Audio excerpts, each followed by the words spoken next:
Pregame.com. Welcome back to Pregame.tv.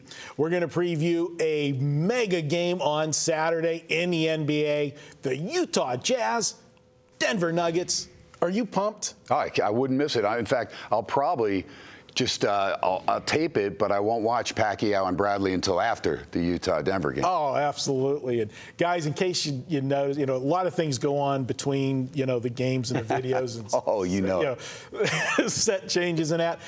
We had a wardrobe malfunction on Ken Thomson. The guy, the problem is, he told you in the first video about his new gig. He's got Yahoo Sports Radio. Well, his chest was so pumped out. He had the buttons popping and the chest was going, and the glare off the lights off of the top of my head to Ken's chest. We just had to make some changes there, button him up. Yeah. So ignore those beams of light you saw collide over the last video.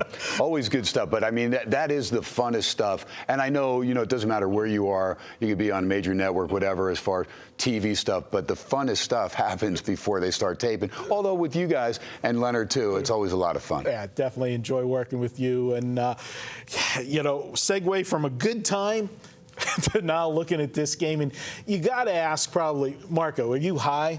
All the games. I've asked that many times too.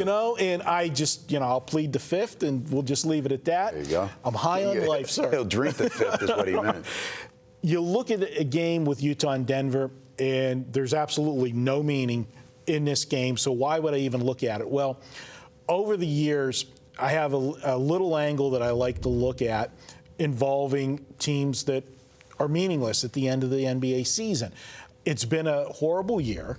You've got nothing to play for.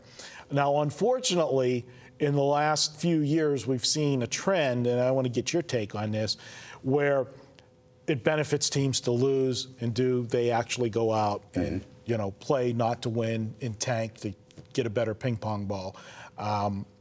What do you think can be done with the NBA? Is this something we're just going to have to live with, or does the NBA need to address it? What can you do, though? You hear general managers, former GMs come out and say, we did that, or we did. That makes you feel ill, because it makes you feel like, I always look at the blue-collar guy that saved his paychecks to bring his kid to an NBA game, and he got there, and it's a game that you're tanking. I think it's sad. It's very sad in this day and age. Yeah, and it's what we've got with the system, and I don't like it, but, it's there. Moving to this game, obviously both teams are out of the playoffs, so there's nothing to play for. And I've always been of the adage that when there is nothing to play for, you don't have that intensity.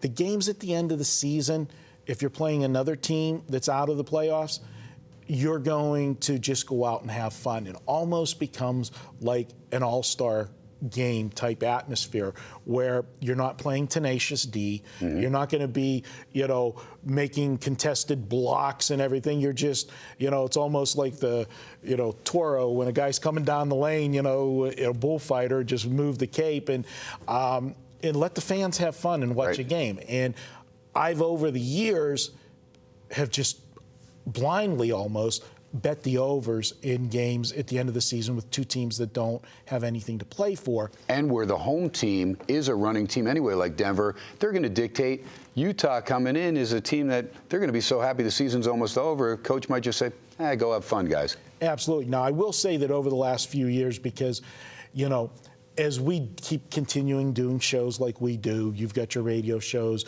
we do podcasts, videos and that, and we share some of these angles that we use. Sometimes it's like, I think back to that old TV commercial with it's an ancient Chinese secret. I can't tell you what it is. Except you're telling everybody. We're telling everybody, and then, a lot of people start to do it, and probably about 3-4 years ago, I started seeing these lines on these games starting to jump right away. Yeah, thanks a lot. Yeah, but there's still value there when you pick the right spots, and I think this is one of them. Anything you want to point out in this one before I actually close it up? We kind of pretty much know where I'm going. It looks like Lawson probably still out for Denver. That's pretty bad ankle sprain, but that's okay. They still have enough, and again, even the secondary guys are going to want to run, and Brooks has stepped in nicely. And then for Utah, Marvin Williams may miss, but everybody else healthy. So, like I said, don't want to have any more injuries. Why risk anything, with two teams, like you said, that are out of it? I'm knowing where you're going, but Marco D'Angelo, this is your free play. Let's make it official. All right. A lot of times I'll look at this angle and, you can't just blindly play everything, so you want to look at the situation. And we've got two teams, Utah and Denver. It is a great spot for the over. One, it's a Saturday night, and I take a little more credence in this theory on the weekend games because generally you're going to get a bigger crowd for the games, a more, excited crowd. It's the weekend, fans are drinking, whatever, and you want them to enjoy the experience. And there hasn't been much to enjoy when you're playing out the string at the end of the season and there's no playoffs in your future. So you want to go out and have fun. Give them a show. How do you give them a show? They don't want to see a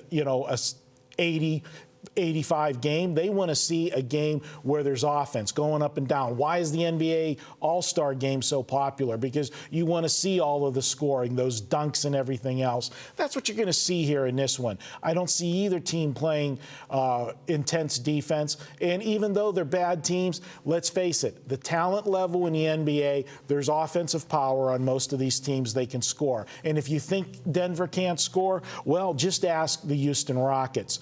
They scored last night against them. They put up 126 points. They put up 125 points against them in the previous game. They also scored 137 points against New Orleans, which was also a classic example of two teams out of the playoffs hooking up when they hooked up for a 137-107 type game. Now, do I think there's going to be 240-some points in this one? No. But I do think we're going to top 220, and that'll be way over what the posted total will be in this game. I'm going to go ahead, take Utah and Denver. And by the way, Utah in a recent game, they gave up 130 points to Golden State. So their defense is not there, let me tell you. We'll go ahead and take this one over the total. Sit back, enjoy, watch them go up and down the court.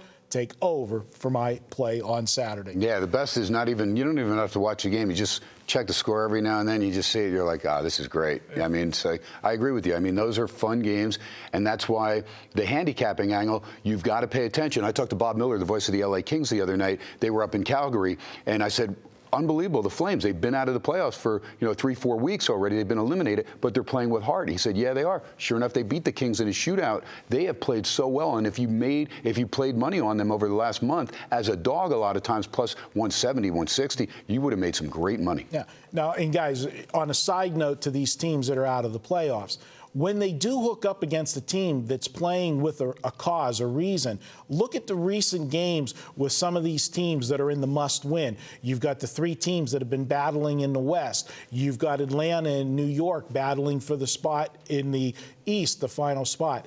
Those teams are going to be laying inflated numbers. The value actually is with the team out of the playoffs. You're getting a bigger number, and let's face it, if you're not going to the playoffs and you're playing a team that's fighting to get in, what better consolation is it for you than if you could play spoiler? And I think that's where you see some of these teams. They might not pull off the upset, but they end up being closer than you think. And because of the inflated line, you're getting a cover with these dogs. That's a great call because teams like Atlanta and New York, there's a reason they're fighting to get in the playoffs at 8-10 games under 500. It's because they lost to a lot of these teams straight up earlier in the year. Absolutely. And now you're asking them to do it, carry an extra weight with a bigger point spread. All right. He's Ken Thomson. I'm Marco D'Angelo. We're going to be back. One more video. Ken's bringing us a winner on Sunday, talking about a team that needs to win. We're going to take a look at Memphis at the LA Lakers. That's up next. Pregame.tv.